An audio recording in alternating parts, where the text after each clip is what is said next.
নমস্কার। নমস্কার। আমি মানসী দাস। আমি একটা গাইনি প্রবলেমে ভুগছিলাম। অনেক জায়গায় অনেক ডাক্তার দেখিয়েছি, কিন্তু তেমন কোনো রেজাল্ট পাইনি। তারপর অ্যাপোলোতে যাই এবং ডক্টর রূপশ্রী দাশগুপ্ত ম্যাডামকে দেখাই। নমস্কার, আমি নিখিল দাস। শুনলেন আমার মিসেসের মুখ থেকে সমস্ত কিছু ব্যাপারে শুনলেন। পিরিয়ডের সমস্যা নিয়ে ভুগছিলেন। তারপরে আমরা বিভিন্ন হসপিটালে, নার্সিংহোমে আমরা দেখাই। সকল ডাক্তার বলেছিল এটা ওষুধ দিয়ে এটা ঠিক হয়ে যাবে।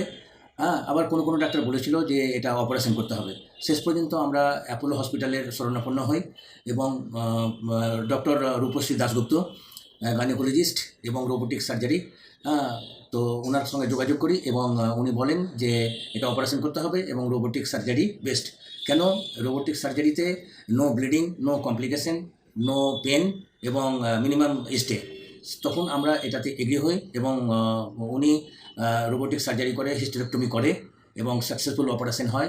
এরপর থেকে আমার মিসেস মানে ভালো আছে।